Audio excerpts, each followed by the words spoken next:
जय माता की सभी संगत को।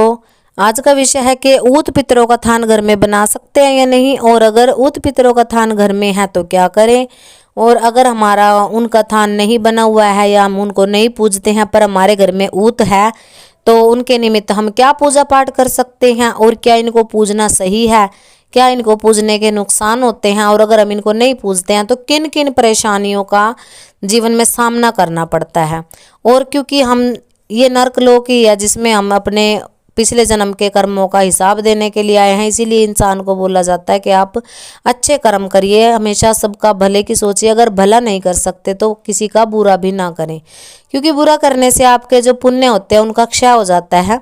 जितने भी आप पूजा पाठ करते हो, किसी का बुरा अगर सोच लिया, आपने बुरे की दुर्भावना आपके मन में आ जाती है तो आपकी सारी पूजा पाठ, आपके सारे पुण्य उनका क्षय होने लगता है और आपको प्रभु कृपा नहीं मिलती। फिर लोग परेशान होते हैं कि हमारे घर में तो थान भी बने हुए हैं पितरों के, उत पितरों के, हम इतनी पूजा पाठ भी करते हैं उसके बाद भी हमें कोई कृपा नहीं मिलती। तो इसका कारण क्या होता है?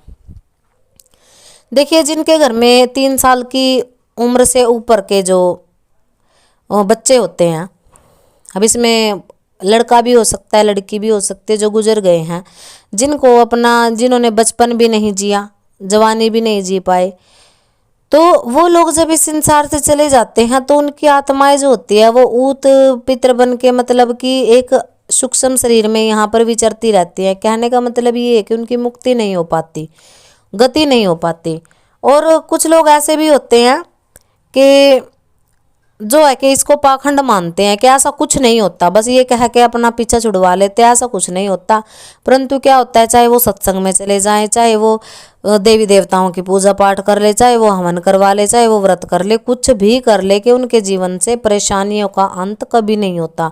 एक परेशानी खत्म होती है, दूसरी आ जाती है। आर्थिक स्थिति से बहुत ज़्यादा कमज़ोर होते हैं, मानसिक रूप से तनाव उनके घर में बना रहता है। और जो उत्पितरों की वजह से आने वाली परेशानियां होती है, सबसे पहले उस माँ की बात करेंगे जिसका बच्चा गया है। उस माँ के देखिए जो घुटने होते हैं ना, घुटने, और ये जो जहाँ से अपने टांगों का जॉइंट शुरू होता है, जो अपना पेट का, कमर का निचला हिस्सा होता है जहाँ से टांगे शुरू होती हैं, उस हिस्से में नस जो होती हैं वो दबना शुरू हो जाती है। यानी कि वहाँ पर उस हिस्से से लेके घुटनों तक दर्द बहुत ज़्यादा रहता है।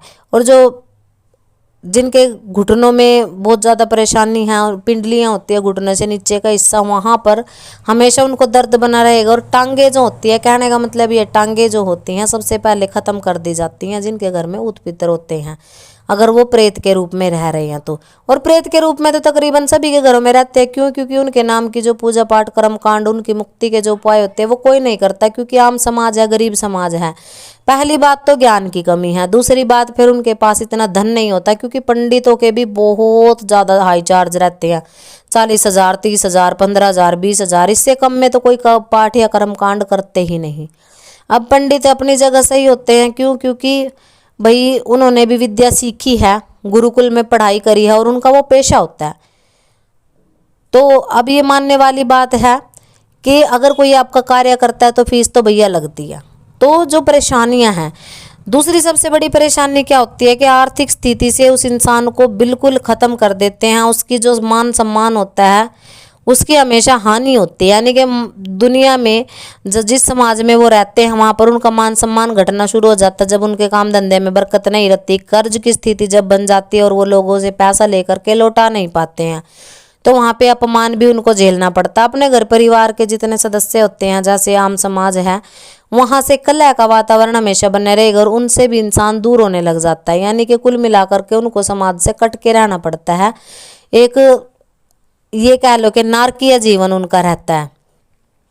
और क्योंकि ये 13-14 साल की उम्र तक आते आते तो देखो पितृ का रूप धारण कर लेते हैं। अगर आप इनके नाम की पूजा पाठ या इनके नाम का दान दक्षिणा, इनके निमित्त कुछ भी आप करते रहते हो तो ये प्रसन्न रहते हैं। इनको प्रसन्न करना बहुत ज़रूरी है।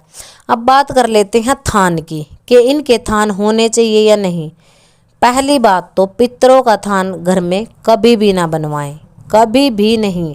अगर वो सवारी लेकर के आपके सिर पे खेल रहा है, सवारी के रूप में खेल रहा है, तो आपको उनका थान नहीं बनवाना है, बिल्कुल भी, तो आप उनसे बातचीत करें। अगर वो सवारी रूप में आ रहा है कि हम घर में आपका थान नहीं देंगे, आपका कोई प्लॉट है, कोई खेत है, खलियान है, आप वहाँ पर उनका स्थान बना सकते हो। जैसे कि गाँवों में आपने देखा ही, आमतौर पे सभी के पितरों के थान जो है उनके खेतों में बने होते हैं। जिनके पास खेत नहीं होते वो अलग से एक प्लॉट, एक जगह लेकर के उनको स्थान दे देते हैं।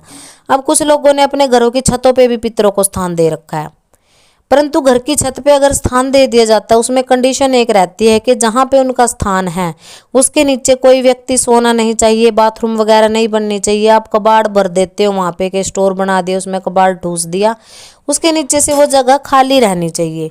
अगर वो जगह खाली रहती है तो देखिए उनके रहने का स्थान जो है हमेशा साफ सुथरा स्वच्छ रहेगा।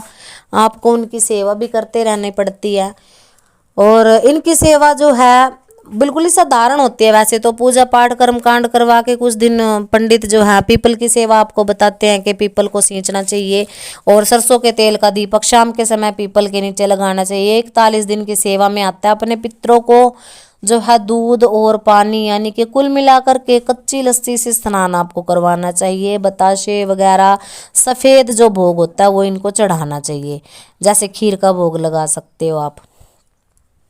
तो जिनके घरों के अंदर थान बने हुए हैं, सबसे पहला काम ये करे कि उन थान को हटा करके गंगा जी में या फिर जमुना जी में प्रवाहित करे, किसी भी पवित्र नदी में जहाँ पर उनको स्थान मिल सके। किसी पवित्र घाट पर आप लोगों को उनका स्थान जो है जल प्रवाह कर देना है।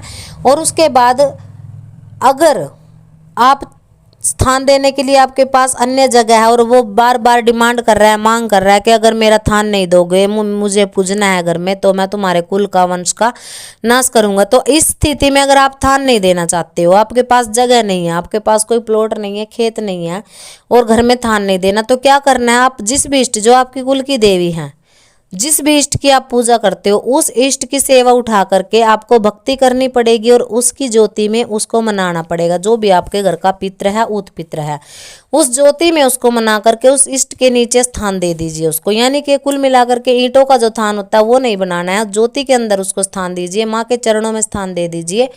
तो वो फिर माता रानी या फिर आपका जो भी इष्ट है उनकी जिम्मेदारी हो जाती है कि उनको वो अपने साथ रखे। तो कई मामलों में लोग क्या करते हैं, जो पितृ उत पितृ होते हैं इनको चौकी दरबारों पे भी चला लेते हैं। देखिए ऐसा बिल्कुल नहीं करना चाहिए। अगर आप ऐसा करते हो तो वही बात है, वो अपने मान सम्मान के लिए और क्योंकि भाई मेरे कुल का नाम चले, इसके लिए कहीं ना कहीं अगर आप किसी का ऐसे इंसान का कष्ट उठाने की कोशिश करते हो जिसके खुद की गलतियों की वजह से और जो दूसरों को बुरा करके आज अपने बुरे हालातों में है, तो कहीं ना कहीं उनको भी दुख होता है। तो इस कार्य से बचना चाहिए। उनके निमित्त पूजा पाठ करवाते रहिए, घर में पंडितों से उनके कर्म जरूर करवाइए। उनकी शांति कर्म, उनकी मुक्ति कर्म आपको करवाने पड़ेंगे। तो इस चीज़ से प्रसन्न होकर वो सदैव आप पर कृपा करते रहेंगे। तो ये जानकारी थी ऊत पितरों के ऊपर। आशा करते हैं आपको पसंद आई होगी। मिलते हैं नई जानकारी के साथ, तब तक के लिए खुश रहिए, स्वस्थ रहिए। सभी संगत को जय माता की।